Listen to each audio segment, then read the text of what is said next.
ela não concorda nem com decisão transitada em julgado. Então, toda vez que eu vejo alguém falar assim, você pode recuperar impostos, tem que tomar cuidado, porque se você recupera um imposto indevidamente, você tem que devolver depois para o governo, corrigido pela Selic, e mais uma multa, que pode ser de 75%, de 150%. Então, de maneira geral, quando se fala de recuperação de impostos, o interessante é que se faça um dever de casa, ou seja, que primeiro a entidade ingresse com uma ação judicial, espere essa ação judicial transitar em julgado, para só então ela fazer a recuperação do tributo. PIS, COFINS, IPTU, contribuição previdenciária, não importa o imposto. O interessante é sempre a ação judicial, transitou em julgado, você não vai tomar um susto por conta disso. Algumas poucas coisas a gente consegue fazer a recuperação administrativa de impostos. E aí qual é a boa notícia? Significa que a gente melhora o fluxo de caixa da entidade num prazo, às vezes, de 30 dias, né? Então, dos nossos 65 produtos, a gente consegue fazer administrativamente 10 a 15. O resto tem que primeiro entrar com a ação judicial e transitar em julgado. Esse é o procedimento mais seguro, tá? A gente vai falar hoje especificamente de recuperação de impostos para entidades religiosas, né? Então, qualquer que seja o seu credo, não importa, é possível que você tenha pago mais impostos e contribuições do que você deveria. Como o tempo é sagrado, a apresentação está montada da seguinte forma: eu vou me divertir com você de 5 a 10 minutos com teoria, salpicando os principais tópicos, e na sequência a gente já vai entrar em quais tipos de recuperação de impostos cabem para entidades religiosas, tá bom? De maneira geral. E aí, feito isso, eu vou abrir a palavra para o Luiz, vou abrir a palavra para o Jorge, vou abrir a palavra para qualquer pessoa que queira fazer perguntas aqui a respeito de, caramba, como é que funciona essa coisa de recuperar imposto aí para entidades religiosas. Então, vamos começar aqui compartilhando a telinha com você. Aí você me diz aí se abriu ou não a apresentação. Abriu a apresentação para ti? Sim. Maravilha, obrigado, Thiago. Vamos nessa. Essa apresentação muito bem feita, foi desenvolvida pelo Robson, que é o executivo comercial aqui da Oliveira e Carvalho, está muito bacana. Então vamos que vamos, salpicando aqui os temas, tá? Tributação dos templos de qualquer culto. Bom, a nossa Constituição, ela prevê que, está lá no artigo 150 da Constituição, que entidades religiosas não pagam impostos sobre patrimônio, renda e serviço. Ou seja, de maneira geral, então, uma entidade, uma igreja, ela não precisa pagar... Mas o que é imposto sobre serviço? Por exemplo, o ISS. O ISS é um imposto sobre serviço. A entidade religiosa não paga ISS, né? E sobre o patrimônio? Sobre o patrimônio, você tem o IPTU e o IPVA. Uma entidade religiosa, uma igreja, não paga IPTU, não paga IPVA. Mas eu não sabia e eu paguei IPTU. Pô, que legal. Então, conta com a gente para te ajudar a recuperar tudo que você pagaria. A gente consegue retroagir pelo Código Tributário Nacional máximo de 5 anos, tá? Então, o que você pagou a mais nos últimos 5 anos, a gente consegue recuperar. Eu comprei o automóvel aqui da igreja e eu paguei IPVA, não sabia. Beleza. Conta com a Oliveira e Carvalho para te assessorar na recuperação do IPVA que você pagou a mais também nos últimos 5 anos, tá? Bom, e aí, quando a gente tem essa previsão de não pagamento de impostos na Constituição, a gente chama isso de imunidade. Então, imunidade é um nome bonitinho, né? Significa não pagar impostos. Por quê? Porque a Constituição Federal, a Constituição da República, prevê expressamente que não se paga impostos. Vale ressaltar que quando fala que não paga quando você está falando de coisas relacionadas à atividade principal do seu templo, tá?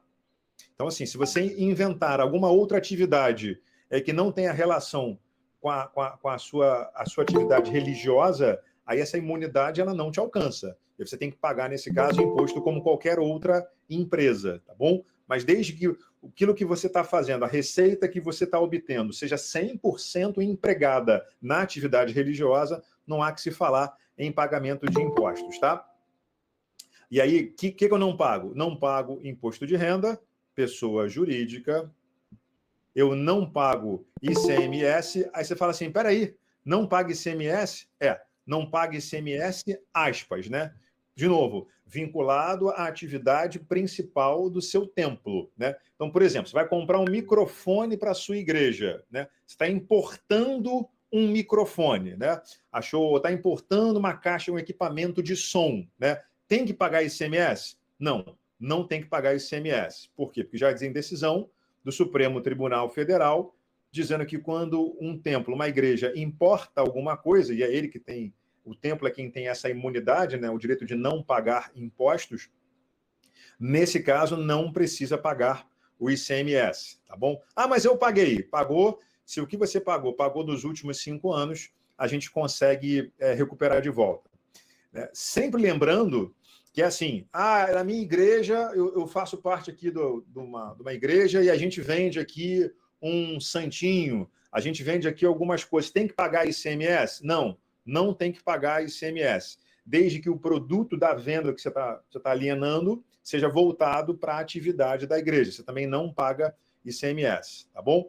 De vez em quando, aparece o ICMS é um imposto de competência estadual, né? É pago, o Estado é que tem a atribuição constitucional de criar e de cobrar o ICMS. Alguns estados, de vez em quando, inventam de querer cobrar ICMS de templo, né? Quer dizer, flagrantemente desrespeitando a Constituição e desrespeitando a decisão do Supremo Tribunal Federal. Para essas situações, se porventura isso tiver acontecido com você, o caminho para isso é a ação judicial, tá? Aí ingressa-se com um mandado de segurança, que é um tipo de ação judicial, para proibir que a Receita Federal ou estadual autue o seu templo, de forma que você não tenha que pagar, de fato, o valor do ICMS, tá? Bom, saindo do ICMS, também não se paga ISS, não tem que pagar ISS, né? Naquilo que é vinculado à sua atividade principal na igreja. Na minha igreja eu tenho lá um estacionamento. Tem que pagar o IPTU? Não, não tem que pagar o IPTU. Na minha igreja tem um estacionamento, mas eu cobro dos fiéis para parar o carro lá. Tem que pagar o ISS do estacionamento que eu estou cobrando? Bom, se o produto da arrecadação, se o dinheiro que for cobrado pelo templo, ele for utilizado exclusivamente na atividade religiosa, nesse caso também não tem que pagar o ISS, tá bom? É a posição do Supremo Tribunal Federal em relação a esse tema. IPTU, por ser imposto, também não se paga, né? Se pagou, a gente consegue recuperar. Conforme disse, se nós já pagamos no passado o IPVA do automóvel, a gente também consegue recuperar o IPVA pago nos últimos 5 anos. E perceba, até agora, a gente falou de imunidade no que diz respeito a imposto, né? No Brasil, a legislação tributária é uma colcha de retalhos. A gente tem mais de 1 milhão de leis tributárias em vigor. Se eu somar todas as leis complementares, leis ordinárias, atos normativos, né? E por aí vai, federal, estadual e municipal, dá mais de 1 milhão, é uma confusão. Mas, fazendo curta uma longa história, quando a Constituição fala que os templos não pagam imposto, os templos não pagam imposto. Só que existem outras espécies de tributos, como, por exemplo, as contribuições previdenciárias e as taxas.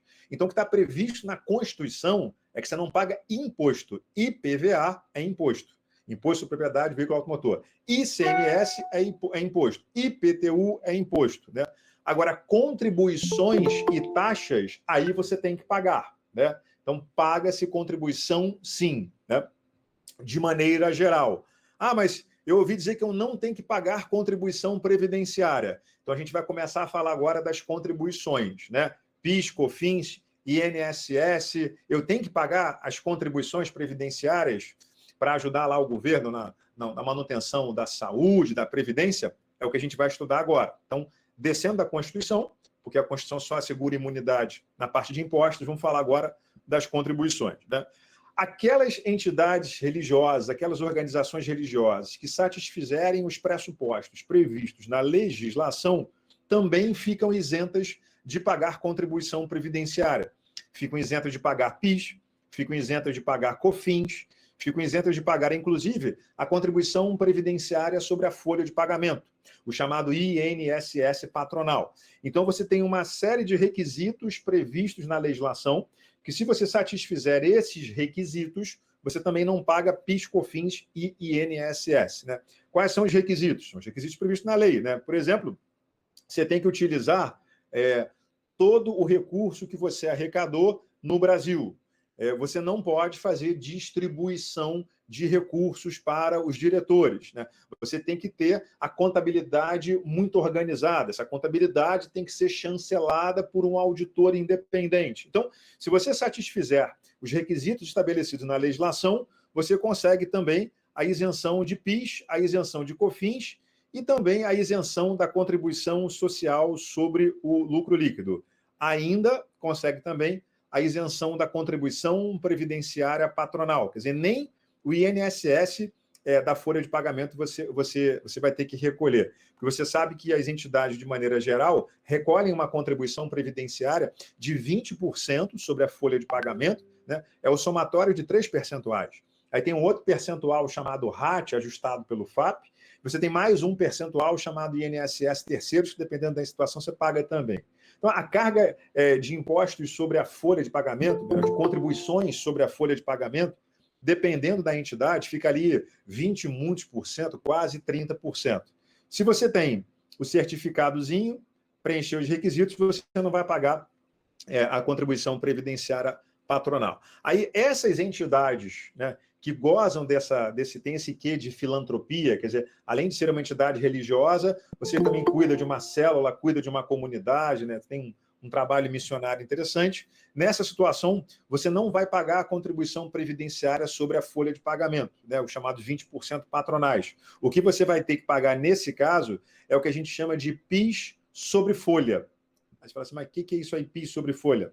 PIS sobre folha é tudo aquilo que entidades sem fins lucrativos, classificadas como filantrópicas, têm que pagar. Tá vendo aqui, ó, PIS sobre folha, o PIS para entidades caracterizadas como filantrópicas. Porque uma coisa é você ser uma entidade religiosa, outra coisa é você satisfazer os requisitos para ser enquadrado como uma entidade filantrópica. Então, você pagaria o PIS sobre folha, que é 1% que se paga sobre a folha de pagamento, né? Então, qual é a boa notícia? É que, recentemente, o Supremo Tribunal Federal, analisando esse PIS sobre folha das entidades filantrópicas, entendeu que o comando legal é inconstitucional. Ou seja, nem o PIS sobre folha você tem que pagar, né? E aí, qual é a boa notícia? Essa é uma decisão já transitada em julgado e já tem, inclusive, uma solução de consulta da Receita Federal reconhecendo que, de fato, essas entidades filantrópicas não têm que pagar o PIS sobre folha. Isso aqui é um caminhão de recurso que a gente consegue colocar no caixa do teu templo, né? Por que isso? Porque se você pagou esse PIS sobre folha nos últimos 5 anos, a gente vai buscar. E aí para fazer uma continha, né? O PIS sobre folha é 1% mês. Como eu retroajo 5 anos em matéria tributária, 60 meses, seria 60%. Quando você traz isso, faz a atualização usando a Selic, hoje está até pequenininha, mas você está falando mais ou menos aí uma folha mensal que consegue recuperar de contribuição previdenciária em função do entendimento do Supremo Tribunal Federal e da Receita Federal, que essas entidades não têm que pagar o PIS sobre folha também, tá? Então, se você está classificado como entidade filantrópica, se você preenche os requisitos da lei, estava recolhendo o PIS sobre folha, boa notícia, tudo que você pagou de PIS sobre folha, a gente vai recuperar também, tá?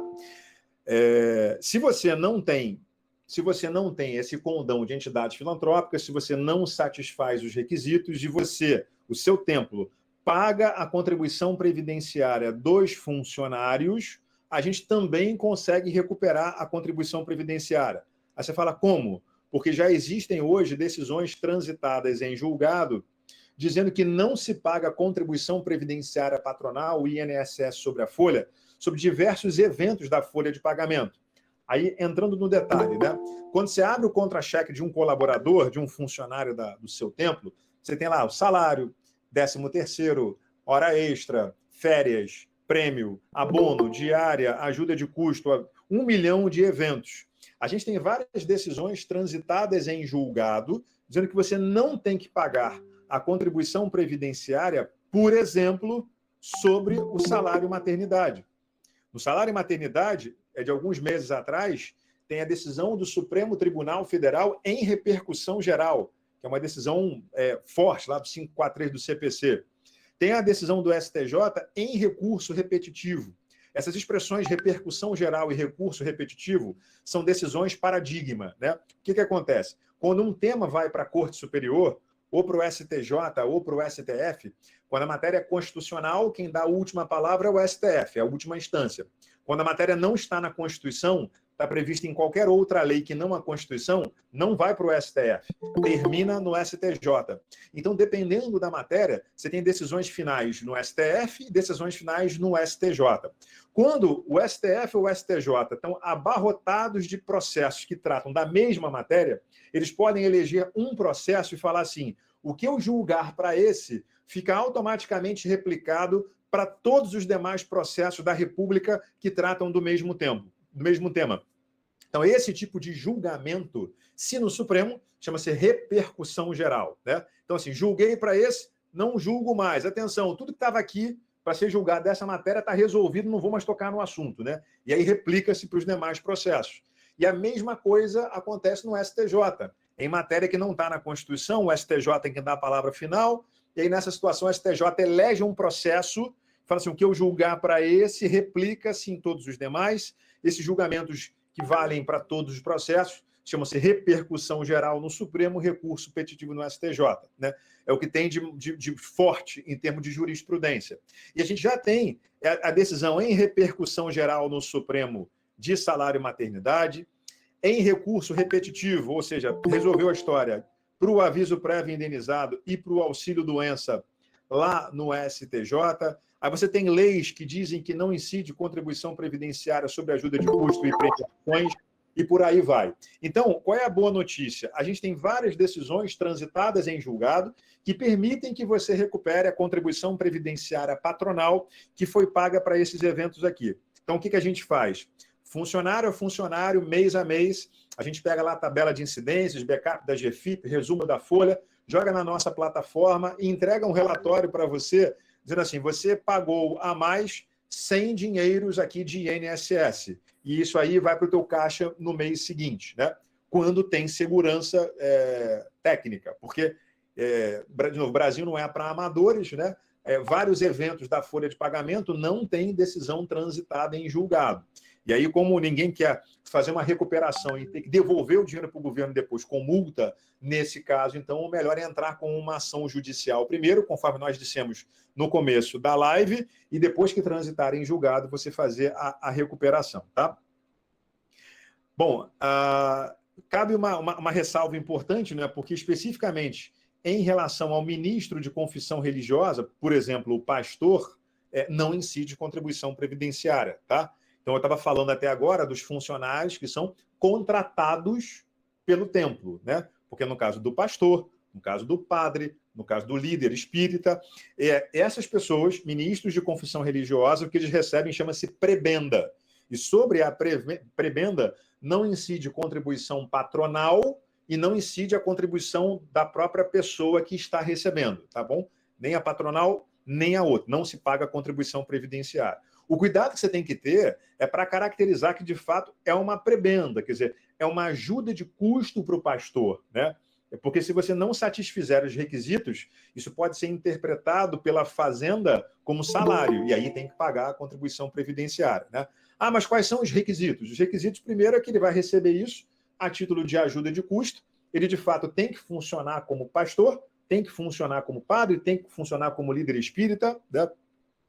Tem que funcionar como muçulmano, tem que funcionar como líder muçulmano ou como o líder lá da sinagoga, não importa, tá bom? E você não pode vincular a atividade desse líder religioso a algum tipo de desempenho, né? Olha, você vai receber, pastor, essa grana aqui no fim do mês, desde que você cumpra, desde que você faça o seguinte, ó, você tem que atender a pelo menos 200 fiéis esse mês. Se você estabelecer uma meta para o pastor receber a grana dele, isso desenquadra e, nesse caso, incide contribuição previdenciária, tá? Então, tem que sempre tomar alguns cuidadinhos, tá? Bom, aqui a gente tem uma outra oportunidade de recuperação de impostos, que é o seguinte, para as entidades religiosas não pagarem as contribuições previdenciárias, contribuição previdenciária sobre a folha de pagamento, INSS, e contribuição previdenciária sobre o faturamento, PIS/COFINS, e também sobre o lucro, caso da contribuição social sobre o lucro líquido, a lei estabeleceu uma série de requisitos, né? Esses aqui são os requisitos que, uma vez o templo cumprindo, ele não paga nenhum tipo de contribuição previdenciária. Aqui nós temos uma oportunidade tributária bastante interessante. Por quê?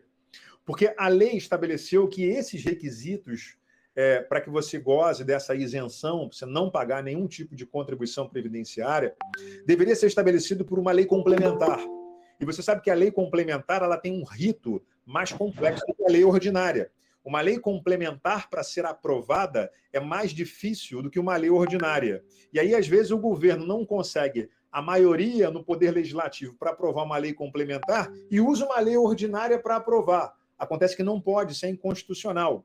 Inclusive, recentemente, o Supremo Tribunal Federal julgou inconstitucional essas exigências previstas na lei, dizendo o seguinte: peraí, querido, o Receita Federal, você estabelecer requisitos para que os templos não paguem PIS e COFINS, tá certo. Só que esses requisitos você tem que estabelecer por meio de uma lei complementar, não por meio de uma lei ordinária ou qualquer outro ato normativo.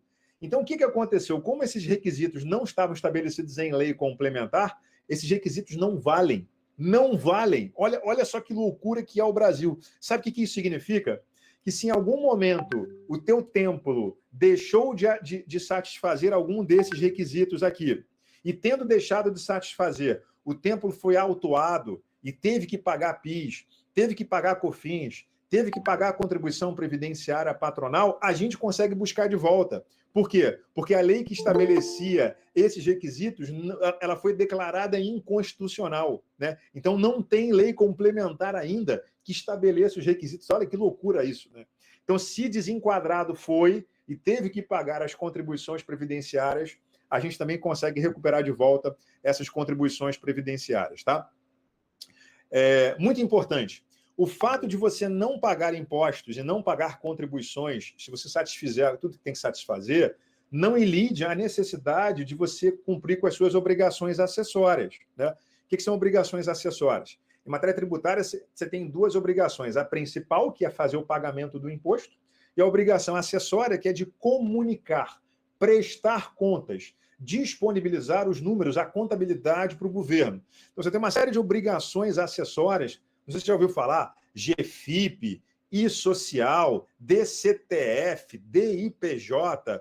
Igual você, pessoa física, faz o teu imposto de renda, pessoa física, todo ano você não faz a sua declaração anual? Essa é a obrigação acessória para a pessoa física, né? Na pessoa jurídica, você tem dezenas de obrigações acessórias. O fato de você não pagar impostos não ilide a necessidade de você cumprir as suas obrigações acessórias, tá? Então, você tem a obrigação de comunicar o governo, a Receita Federal. Se você não fizer isso, você pode, inclusive, ser autuado e ter que pagar lá o que tem que ser pago, inclusive os impostos e contribuições, tá? Então, fica muito esperto em relação a isso. Outro aspecto importante, o fato de você não pagar impostos e contribuições não afasta a necessidade de você fazer a retenção dos impostos quando você paga o seu fornecedor, né? Uma coisa é, enquanto igreja, eu não pago PIS. Enquanto igreja, eu não pago COFINS. Enquanto igreja, eu não pago imposto de renda. Enquanto igreja, tá ótimo. Outra coisa é, eu, igreja, contratei um serviço de manutenção. Uma empresa para fazer a manutenção, a limpeza da minha igreja. Quando você for pagar o teu fornecedor, dependendo do valor que você está pagando, você tem a obrigação de fazer um pagamento para ele líquido. Você tem que reter, descontar do valor que você vai pagar para o teu fornecedor, PIS, COFINS, IR, uma série de tributos. E você tem obrigações acessórias. Você tem que reter, informar o governo e recolher, e pagar aquilo que você está descontando dos teus fornecedores, porque você é responsável também, tá? Se você não retiver na fonte, você pode ser responsabilizado, tá bom? Então, você tem que reter impostos dos seus fornecedores e, dependendo do regime de contratação que você usa junto aos seus colaboradores, você também tem que fazer a retenção do INSS, tá bom? Sintetizando, para quem está chegando aqui agora, seja muito bem-vindo, tudo que a gente falou nesses primeiros minutos aqui, né? A gente viu que a tributação de igrejas e demais templos, eles têm um rito diferenciado e existem várias situações em que a Constituição diz que não tem que pagar imposto. Aí chama-se imunidade, né? Ou você tem alguma lei dizendo que não tem que pagar imposto. Aí chama-se isenção, quando não é a Constituição, tá? A gente viu ainda que essas atividades da igreja, do templo, para serem imunes e isentas, devem ter uma relação direta com a finalidade do templo, né? Porque se tiver um desvio de finalidade, de vez em quando tem uns artistas aí que inventam um templo para não pagar imposto, né? Aí é fraude, né? Aí tem, inclusive, representação para fins penais. Eu não sou mais auditor fiscal, né? Mas continua valendo, tá? Importante que os fatos não fujam às finalidades da entidade, conforme a gente falou aqui agora, né? Porque se fugirem, vão ser tributados normalmente, tá bom? E a gente viu que o fato de você não estar obrigado a pagar os impostos não dispensa você de cumprir com as demais obrigações legais, em especial as obrigações acessórias, que consistem aqui em escriturar e declarar tudo que foi feito lá pela entidade religiosa e encaminhar isso para a fazenda, tá? Vimos ainda que, dependendo da situação, você tem alguns requisitos para cumprir, para você ter o direito de ser classificado como, a gente chama de SEBAS, né? Ter o SEBAS, o certificado, e a partir daí você não pagar outros impostos e contribuições.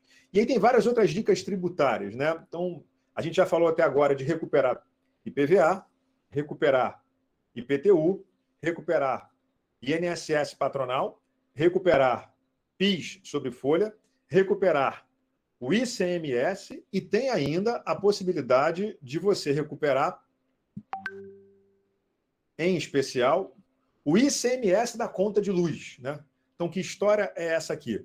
Quando você pega a conta de luz do teu templo, você tem lá o valor da energia elétrica que você consome, tem o ICMS, porque o ICMS incide sobre a energia elétrica, e dentro da tua conta de luz tem um outro cara chamado TUST e TUSD. Você nunca tem ouvido falar isso. O TUST é a tarifa única de distribuição ou de utilização. São tarifas cobradas pelos governos para distribuir e para transmitir energia elétrica. Qual é a oportunidade tributária aqui? É porque na conta de luz, na forma como costuma ser feita, o ICMS, que deveria incidir somente sobre a energia elétrica, acaba incidindo erroneamente sobre a tarifa. Então, tudo bem você pagar a tarifa, mas você não pode colocar a tarifa na base de cálculo do ICMS. Porque imagina, eu vou pagar ICMS sobre a tarifa? Isso é uma tributação em cascata, né? Imposto sobre imposto, não pode. Quem disse que não pode? O judiciário. Então, esse tema aí já chegou às cortes superiores e a gente já tem uma súmula no STJ, que é a súmula 166, né? Especificando que o ICMS da conta de luz não incide sobre o TUST e sobre o TUSD, né? Então, o que a gente faz nesse caso? A gente consegue recuperar o ICMS que foi pago sobre essas tarifas nos últimos 5 anos. Como a gente disse antes, em matéria tributária, o máximo que eu consigo buscar de volta são 5 anos. E aí, quando você soma aí esses percentuaizinhos e multiplica por 60 meses, traz a valor presente, dá um número bem interessante. Por exemplo, em termos de conta de luz, a gente recupera o equivalente a 5 a 6 contas mensais, né?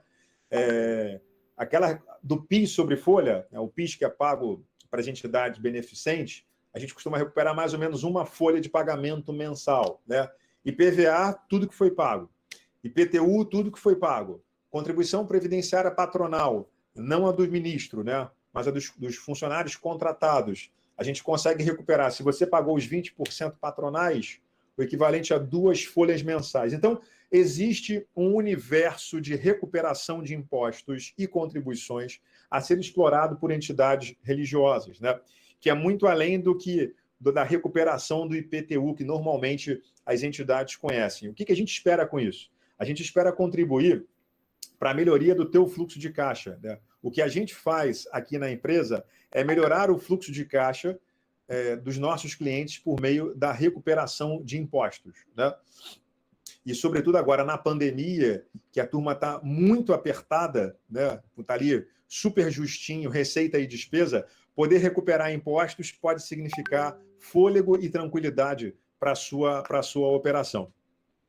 Então, cumprindo aqui a minha promessa de falar do tema em 30 minutos, Pastor Jorge Monteiro, Luiz Barbosa, tá dado aqui o overview, né, sobre recuperação de impostos e contribuições, e agora faculto a palavra a quem quiser, para poder tirar dúvidas aí para a gente bater um papo.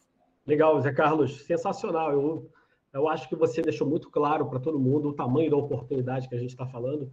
E eu queria só aproveitar aqui para lembrar o porquê que a gente decidiu fazer esse evento, né? A minha igreja, ela teve um problema no que diz respeito à IPTU.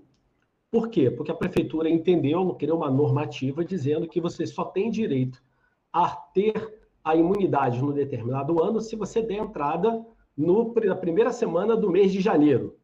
E aí, te procurei exatamente para a gente falar sobre isso, e aí veio o seguinte entendimento: a imunidade ela é temporal. Mas aí a prefeitura ela quer o quê? Ela cria uma dificuldade para que isso não seja tão simples de você conseguir, né? E aí você vê claramente que é uma tentativa de fazer com que você não consiga ter esses impostos. O outro fator era exatamente a respeito da compra de equipamentos para uso no templo, que envolve aí também tudo que você já falou, que também envolve a imunidade, porque está diretamente ligado à atividade dela. Mas o que eu queria trazer aqui é o seguinte: o que eu observei ao longo desse tempo todo? Eu venho do mundo corporativo. O Zé Carlos me conheceu não como pastor, me conheceu como executivo, né? Então, eu sou alguém que vem do mundo corporativo para dentro da igreja, para ajudar a igreja.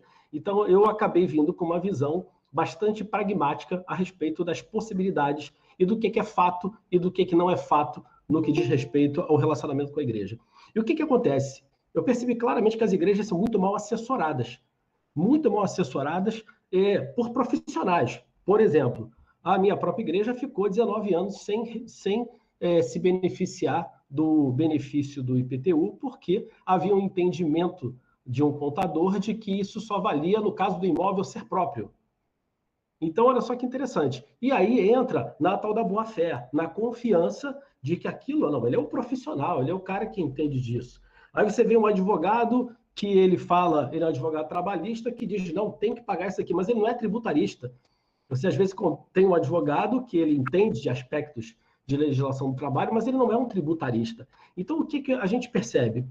Claramente, as igrejas, as entidades religiosas, seja igreja, seja centro espírita, seja uma sinagoga, seja lá o que for, infelizmente, o corpo de suporte administrativo ele é bastante limitado.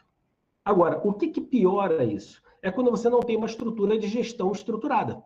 Porque também não adianta você saber de tudo isso se você não tiver uma gestão estruturada. Ou seja, se tiver sistemas onde você tem uma contabilidade estruturada, onde você tem uma folha de pagamento controlada, onde você tem uma arrecadação extremamente bem controlada, ou seja, onde você seja capaz de entrar num sistema e tirar um relatório ou os relatórios necessários para que você possa exercer os seus direitos e fazer a gestão da sua entidade religiosa. Então, eu entendo que a nossa grande oportunidade aqui está exatamente no que diz respeito a esses aspectos que você trouxe aqui, mas também em definir um nível de assessoria e consultoria capaz de apoiar nesses processos. E outro ponto, ter uma estrutura de gestão que envolva pessoas e sistemas que permita você fazer uma gestão estruturada disso. E aí que eu deixo a palavra aqui com o meu amigo Luiz Barbosa, que para mim é o cara que entende tudo desse aspecto aí de gestão estruturada de igrejas, né, Luiz? Antes do Luiz falar, Jorge, obrigado. Deixa eu fazer um ponto aqui importante. Essa coisa de gestão é tão importante, e como é legal quando você tem uma equipe campeã te dando suporte, que aí você libera o pastor e a equipe lá para atividade fim. Agora, tem que ser profissional, sabe? Porque às vezes a gente quer fazer ali o mais barato. Você ouviu dizer que o barato sai caro? Sim. Eu já sei de ver gente contratando contador meia-bomba, e aí o barato sai caro, né? Pagava ali uma merrequinha para o contador, e aí deixava dezenas de milhares de reais de impostos pagos indevidamente por ignorância. E eu não estou falando mal do contador. Coitado, o contador, via de regra, é sobrecarregado. Eu sou contador, né? Mas o contador tem uma habilidade. Tributário é outra história, né? Exatamente. Não dá para você ser bom em tudo. Me desculpa, não dá. No mundo hoje, você consegue ser craque em alguma coisa. De coração, se eu vou no médico, o médico fala assim, eu sou cardiologista, eu sou ortopedista, eu sou dermatologista, eu vou ficar assustado. Porque assim, cara, ortopedista tem um cara que só faz cirurgia de joelho. né? Coração, que é o cara que só faz. Então, assim, cada um no seu quadrado. Tributário é para ser desenvolvido pela galera que investe tempo pesquisando tributário. Exato. E por aí vai. E o que o Luiz vai trazer para a gente agora, que o Jorge colocou, é assim, a necessidade de você ter um suporte de gestão para ser mais eficiente, e isso reverbera no tributário. Tá? Uhum. Porque, de novo, se você não tem a informação, você não controla. Se você não tem informação estruturada, você vai mandar informação errada para a Fazenda. E aí você está exposto do ponto de vista tributário. E o Luiz, ele vai fazer o jabá aqui agora dele, né? Não é porque é nosso parceiro comercial, ele tem uma plataforma maravilhosa para poder trazer todas as informações de gestão. Fala um pouquinho para a gente aí, comandante. Poxa, muito bom, gente, muito bom. Boa noite, pastor Jorge, boa noite, Zé Carlos e todos aí que estão com a gente. Estou muito feliz de ouvir, né, um pouco mais de detalhe aqui. Apesar de ser tanta informação, ainda é só macro, né? Mas ficou muito claro com essa palhinha aí do Zé Carlos a grande oportunidade que as entidades religiosas, né, falam um pouco mais de igreja, que é o nosso foco. Então, né, a gente divulgou aí essa live para todos os nossos contatos aqui, né? Milhares de contatos aí que nós temos aí com igrejas, porque a gente já sabia que era uma grande oportunidade, agora ouvindo um pouco mais, isso fica latente, isso fica assim, de forma, a ferida ficou aberta, né? De maneira muito clara. São inúmeras oportunidades, dá para listar aqui mais de 10, ou seja, nesse momento de pandemia, então, onde as igrejas tiveram tantas dores, tantas dificuldades, que afetaram diretamente o fluxo de caixa da grande maioria das igrejas. E quando a gente fala de fluxo de caixa, a gente está falando de caixa, está falando de sobrevivência. Não tem nenhuma organização que sobrevive sem caixa. Exato. Né? E aqui, achei interessante que o Zé Carlos falou um pouquinho de separar esse papel, né, do pastor. E, o nome da nossa empresa, ele acaba... interessante que ele tem tudo a ver com isso. Né? Então, o Atos 6 nasceu do capítulo 6 de Atos, onde os primeiros apóstolos ali, né, os primeiros que começaram a levar a palavra de Deus, entenderam que se eles continuassem fazendo tudo, eles não conseguiriam focar em oração e na palavra, que é onde eles devem focar. Então eles reuniram 7 pessoas de boa fé, né, cheias do Espírito Santo e tantas outras características, para que pudessem ajudar eles no quê? Na área administrativa. Naquele momento começou a faltar o alimento para as viúvas dos judeus helenistas, e eles falaram, peraí, gente, a gente sozinho não vai dar conta de alimentar, de organizar isso aqui, que tem que mandar para fulano, para fulano. Então nós precisamos de pessoas muito bem capacitadas para nos ajudar a fazer a gestão, a administração disso que a gente quer avançar e crescer, né? Que é levar o reino de Deus para todo mundo. Então, nós nascemos com esse DNA, o Atos 6, né? A nossa missão é simplificar o dia a dia das igrejas. Então, a nossa parte de gestão financeira, ela vem para dar todo um suporte para que as igrejas consigam realmente saber o que está acontecendo, sabe assim, quando se você fizer um raio-x da sua igreja, olhar, responder perguntas simples como quais são as minhas maiores despesas hoje, minhas top 3 despesas, né? Quanto que tem no caixa da minha igreja hoje? Qual a diferença desse caixa para de um mês atrás? Se você demorar minutos, ou talvez igrejas devam demorar mais de um mês só para responder essa pergunta, você vai ver que sem uma plataforma inteligente, você não tem gestão, né? Você não tem gestão. Agora, isso é a base, né? É apenas uma base, mas o que o pessoal da Oliveira e Carvalho está trazendo para a gente aqui é uma oportunidade além, né? Além. E só alguém capacitado, especializado nisso, como eles falaram, realmente pode ajudar você a dar um próximo passo nisso, né? A gente sabe, nós também como empresa, sabemos que essa questão dos contadores, né, não só para a igreja, mas também para as igrejas normais é a mesma coisa. Você economizar um contador ou querer só fazer o mais barato, o mais simples, ele vai fazer o mais simples, vai pegar as suas declarações lá que o Zé Carlos falou, pegar só aquela parte de declarações lá e só vai pegar o básico, pegar a documentação mais simples que você tem na sua igreja e mandar para a Receita, vai mandar para a Receita. E aquilo vai acumulando.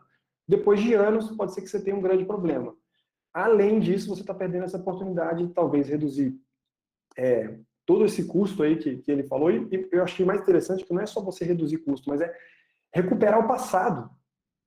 Quanto de 5 anos que será que a sua igreja pode ter de retorno agora, no momento que isso pode ajudar a sua igreja a fazer uma obra que vocês estão tanto sonhando há anos, aumentar o templo, revitalizar as cadeiras da igreja, tantas obras, tantos sonhos que as igrejas têm de aumentar, de crescer, de agora, nesse momento, então, de investir em tecnologia, né? Com câmeras na área digital e tantas outras coisas. Então, assim, a oportunidade de estar aqui, ela é muito grande. É muito grande. Então, eu estou muito feliz, a gente está avançando ainda mais agora na nossa parceria, né?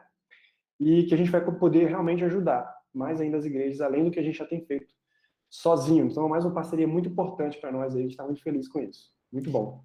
Eu queria só fazer um comentário aqui sobre esse assunto, é que nós temos que lembrar o seguinte, o fato da igreja ter uma atividade religiosa, espiritual, não desobriga ela de ter um processo de gestão estruturado profissional. E o que eu vejo muitas vezes, infelizmente, é você ver algumas instituições que tratam isso como se fosse um problema. E, na verdade, você só pode, muitas vezes, exercer o seu chamado, exercer o seu ministério, exercer a visão que Deus tem para você, se você for estruturado na gestão do recurso que você tem. O Luiz falou uma coisa aqui importante, quando eu vejo a possibilidade de recuperação do que ficou para trás, eu vejo isso como uma oportunidade não apenas de você pensar em projetos futuros, mas principalmente em você estar preparado para resolver problemas que surgiram em função da pandemia. Problemas que surgiram em função de acontecimentos extraordinários que houveram ao longo de 2020, ao longo de 2021. Resolver o seu problema, mas, acima de tudo, se preparar para seguir da maneira certa daqui para frente. Porque esse é o problema que a gente tem que lembrar. Muitas vezes a gente vê, o cara está naquela situação difícil, aí de repente entrou uma grana no caixa, o que ele faz?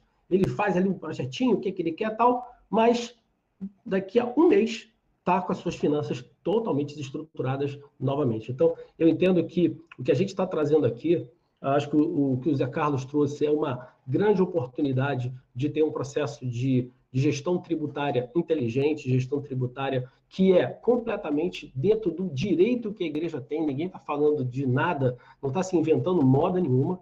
E, principalmente, quando a gente está falando aqui sobre a gestão da igreja, é você ser responsável com o recurso que está sendo entregue nas suas mãos, é você gerir isso da maneira correta, usando ferramentas adequadas. Eu vou ser muito franco, não dá para gerir com Excel. Eu sei que tem gente que ama gerir com Excel, mas não dá para gerir com Excel. Você precisa gerir de uma maneira estruturada, afinal de contas, nós estamos falando da contribuição que as pessoas estão fazendo para o reino de Deus, isso, para mim, é algo muito sério. E, Jorge, assim, a gente não precisa reinventar a roda, né? Isso aí. Porque, assim, não é uma questão, às vezes, nem se você arregaçar as mangas, eu acho que Deus nos deu dons e capacidade, e com o mindset de aprendizagem, eu consigo botar para quebrar, se for da vontade do Pai. A questão é assim, cara, vale a pena eu colocar energia nisso? Então, assim, se a gente já tem alguma coisa pronta, cara, deixa eu subir no ombro do gigante aqui e vou aproveitar esse negócio. Já que você tocou no assunto de gestão, você sabe, Jorge, a gente fez aqui na Oliveira e Carvalho, a gente já entrevistou o senador Flávio Bolsonaro, né? A gente já entrevistou o doutor William Douglas, né, que é lá de Niterói, deve ser talvez aí um dos próximos ministros do Supremo Tribunal Federal. A gente entrevistou aqui um monte de gente legal falando sobre gestão. Nós somos apaixonados por gestão, que é a tua praia. Quer dizer, eu aqui exerço, né, mas o especialista é você. Eu acho que a gente poderia marcar um outro bate-papo só para falar de gestão. Vamos falar da importância da organização, né? Não aquela coisa chata. Vamos falar da disciplina, né? Porque disciplina é liberdade. Vamos falar de mindset de aprendizagem, né? Vamos falar de resiliência. A gente vê tanta pauta pobre, cara. Se liga a televisão, é só nego falando, ideologia de coisa chata, cara. Coisa chata. Então, assim, vamos colocar aqui uma pauta legal. Vamos subir o nível. Vamos colocar uma pauta que me torne uma pessoa melhor. Não estou dizendo que é fácil. Vamos falar de pequenos hábitos, né? Da importância de você manter um hábito, aquela pesquisa lá do Outliers, né? Dependendo do hábito, de 30 a 212 dias, para que isso passe a fazer parte da minha jornada. Vamos falar de fracasso, né? Porque as pessoas, eu adoro, o nego posta no Instagram, só posta coisa boa, né? Ninguém tem dor de barriga, ninguém tem fracasso. É uma loucura esse negócio, né? Eu não uso o Instagram.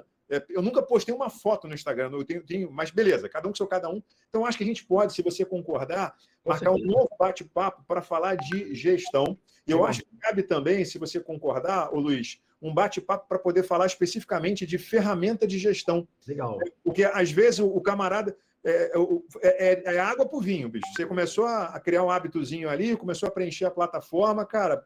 vai liberar tempo, vai trazer dinheiro para o caixa. O que vocês acham? Acho sensacional. Já topei. Ó, Zé Carlos, só para contextualizar aqui, né? É muito interessante porque a minha experiência profissional, ela começou na Ambev. Eu sou um cara formado pela Ambev depois no mercado de telecomunicações, que são mercados altamente competitivos, mas principalmente uma coisa que eu aprendi no meu DNA lá dentro da Ambev, que eu comecei como trainee, é uma coisa chamada disciplina estratégica.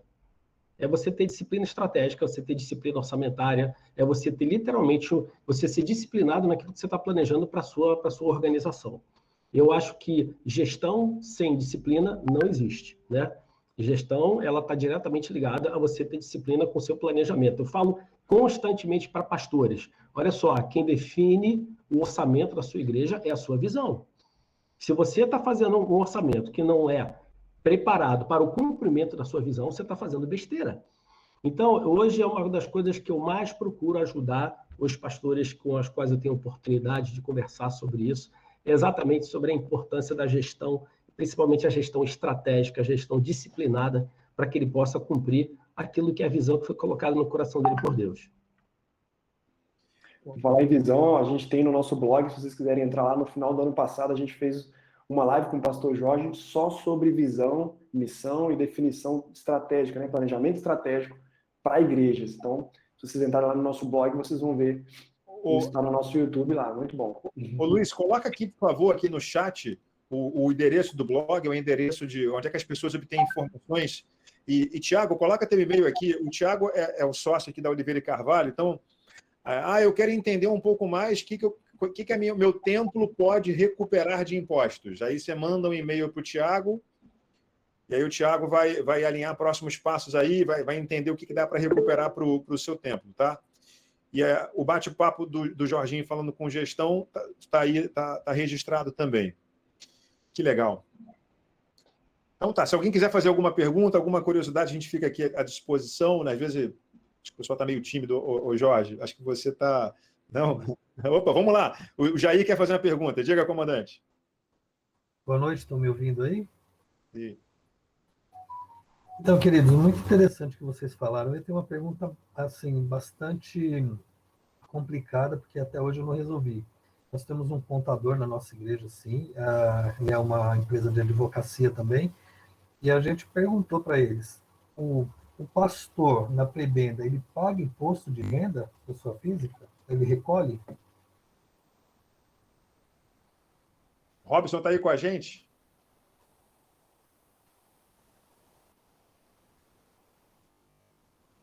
Deixa eu ver se o Robson está voltando lá e tal. Deixa eu abrir aqui a minha apresentação, peraí.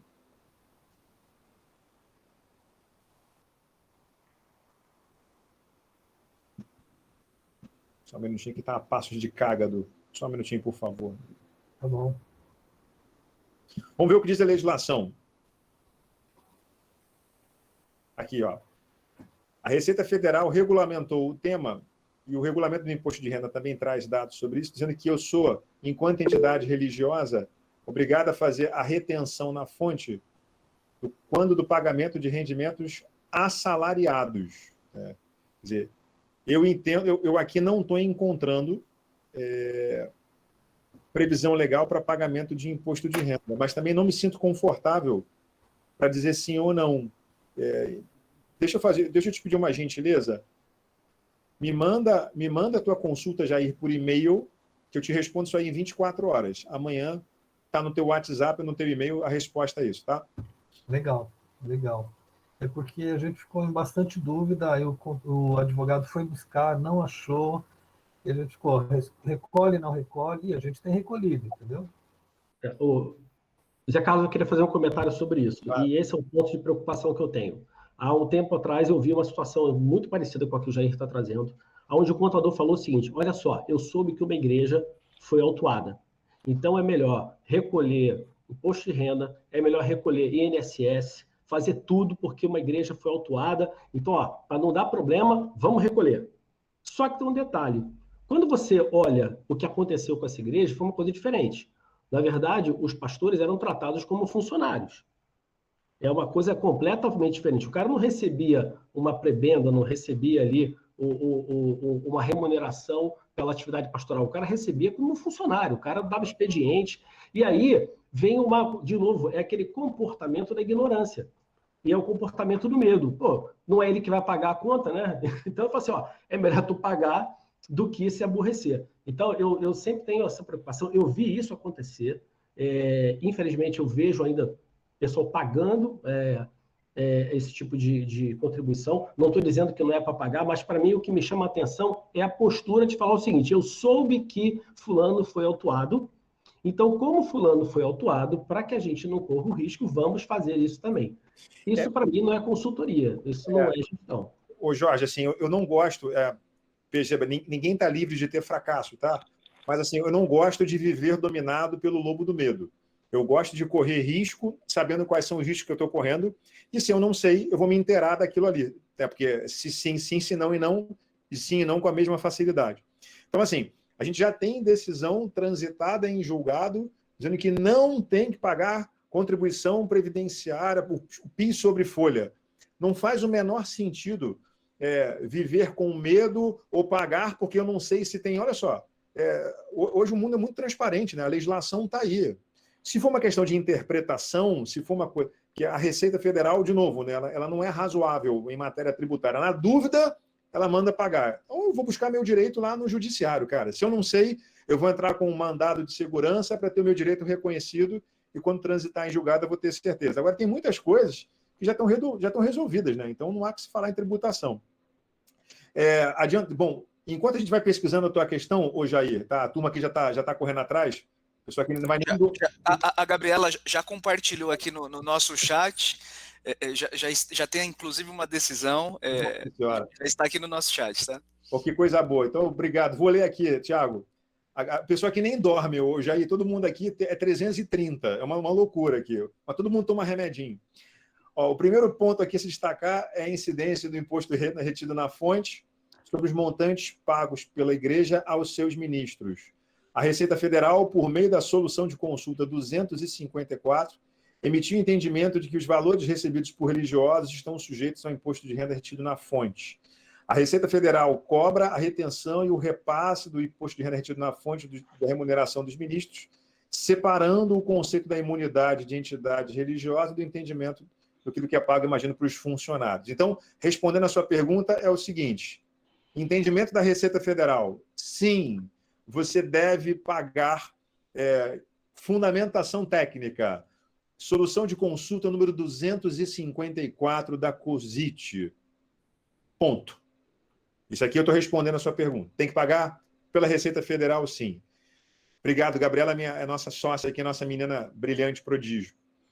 Agora, sim, se você falar assim, cara, mas eu acho que a imunidade prevista na Constituição poderia ser estendida à pessoa física, porque, dado que a prebenda prevê que não tem que, né, que é uma ajuda de custo, né, então, em tese, não deveria incidir. Eu desconheço qualquer decisão transitada em julgado no Supremo Tribunal Federal que trate disso. Então, o que eu faria, objetivamente, no seu caso? Pagaria e, ao mesmo tempo, vamos entrar com uma ação judicial, vamos continuar pagando normalmente, né? E aí, se entrar com a ação judicial, chegar no Supremo, de repente a gente vai ser o primeiro que levantou essa lebre, olha que legal, cara. Transitou em julgado favoravelmente, a gente vai poder recuperar tudo que você pagou de imposto de renda da data de hoje, se você distribuísse a ação hoje, 5 anos para trás, né? Então, o seguro morreu de velho, pague e vamos entrar com a ação judicial. Já vou preparar aqui a ação judicial lá com a nossa turma do direito para a gente discutir esse tema, tá? Respondi a sua pergunta ou estou devendo ainda? Doutor José? Sim, respondeu. Total. Doutor José? Fala, ministro. Tudo bem? Boa noite. Tudo firme? Essa questão do imposto de renda, ela é bastante discutida e delicada mesmo, né? Sim. Eu também sou contador e isso é uma coisa que traz bastante dificuldade para a gente nesses entendimentos, porque principalmente entra numa esfera muito de direito, né? Sai um pouco da questão técnica, tributária, contábil e entra na esfera de direito. E ouvindo o senhor falando aí, eu me recordei de de um material que eu acho que hoje no Brasil não tem. Se tiver outro, eu quero até que os irmãos me recomendem. Mas é o livro Direito Religioso, que é um material excepcional, né? É um livro, né, voltado para essa questão, que me ajudou bastante. Inclusive, nesses tratos bem delicados aí que o senhor mencionou, né? Não estou fazendo jabá, nem conheço eles, mas, de fato, eu não conheço hoje no Brasil uma literatura tão boa quanto essa, né? Que trouxe bastante elucidação sobre esses temas aí que o senhor está falando. Já manda o nome agora para a gente, Rodrigo.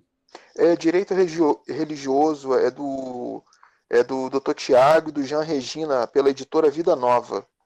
Direito Religioso, editora Vida Nova. Então já vamos comprar, já vamos cair dentro lá para a gente continuar aprendendo, que é o nosso mindset. Muito obrigado por compartilhar, viu? Por nada. Tem uma outra pergunta aqui da Priscila Olicério. Ficou com dúvida aqui. Ela falou, olha, a minha entidade religiosa, ela... Fico na dúvida se eu tenho que recolher ou não um PIS sobre folha, porque a gente está recolhendo aqui. Então, de novo, só para esclarecer a dúvida da Priscila, deixa eu abrir aqui, Priscila. Depois você manda um e-mail, Priscila, mas já tem aqui, olha que legal. Ó, recuperação do PIS sobre folha, tá? Tem a previsão legal de pagar. Havia uma dúvida jurídica, técnica, se tinha que pagar ou não. A matéria chegou até o Supremo Tribunal Federal e já existe um recurso extraordinário, que é esse aqui, ó, 636.941, que declarou a inconstitucionalidade do PIS sobre folha. Então, respondendo a sua pergunta, não é para pagar o PIS sobre folha. Se você paga o PIS sobre folha, entendendo que é devido a esse tipo de tributo, não tem que pagar. E a gente consegue recuperar o que você pagou a mais nos últimos 5 anos. E isso aqui já é reconhecido pela Receita Federal. Tem aqui, ó, solução de consulta número 6010 de 2017. Então, esse é um tema que já está pacificado, transitado em julgado no Judiciário e reconhecido pela Receita Federal. E fique feliz, porque em se tratando de matéria tributária, infelizmente, não é muito comum a gente ter decisões transitadas em julgado no Supremo Tribunal Federal que valem para todo mundo e que a Receita Federal já reconheceu. É raro esse tipo de coisa. Então, nesse caso, a gente tem segurança para poder fazer esse tipo de recuperação, tá? O livro Direito Religioso já está compartilhado aqui, ele está em PDF, inclusive, aqui pelo Institucional da Vida Nova, tá? Aqueles que quiserem já está no chat. Rapaz, essa rapaziada é muito eficiente, o Jorge, é impressionante aqui. Já quero sensacional. Nossa Senhora. Eu já quero aproveitar aqui para agradecer a turminha, para a gente cumprir o nosso horário de início e horário de fim aqui. Quero agradecer aqui ao Jorge, o pastor Jorge, que foi quem teve a iniciativa desse projeto, da gente fazer esse bate-papo aqui para compartilhar conhecimentos tributários de gestão, de plataforma, para a gente ser mais capacitado, mais eficiente. Agradecer o Luiz pelo envolvimento e pela divulgação do trabalho. Quero agradecer também a Thaís, agradecer a Silvia, a nossa líder da área de marketing digital, agradecer a Gabi pelas pesquisas incessantes e agradecer ao Robson, que foi quem preparou aqui essa apresentação maravilhosa. Tá? A vocês que ficaram com a gente até agora, muito obrigado pelo carinho. Que Deus permita que você tenha uma semana super abençoada. Pastor Jorge fique 100% recuperado da Covid. Pastor Jorge é estranho. Eu tive uma passagem na minha vida aqui, deixa eu fazer um depoimento. Tive uma passagem na minha vida, um desafio. Eu fiquei muito chateado com Deus há mais ou menos 4 anos atrás, em função de uma perda que aconteceu de uma pessoa que era muito especial. Eu fiquei muito chateado com o pai. E eu lembro que uma semana depois de estar muito aborrecido com o pai, o pastor Jorge me liga. Você nem vai lembrar disso.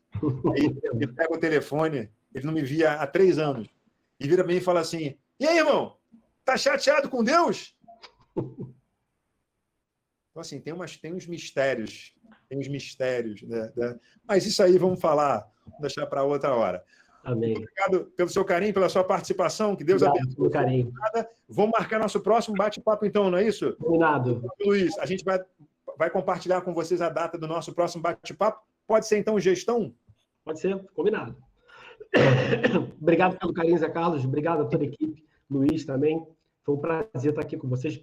Perdoe, não está na minha plena capacidade aqui física, mas foi um prazer estar com vocês aqui. Obrigado, gente. Deus abençoe a todos. Foi ótimo, gente. Um prazer. Obrigado por a gente estar junto nisso, podendo servir melhor ainda as igrejas, as entidades religiosas aí. Essa é a nossa missão, né? Então a gente fica muito feliz. Deus abençoe a todos. E, pastor Jorge, vai ficar 100% em nome de Jesus. Já estamos orando e crendo. Em nome de Jesus. Um abraço. Um abraço. Tchau, tchau. Um abraço. Tchau, gente. Até mais. Um abraço. Fica com Deus.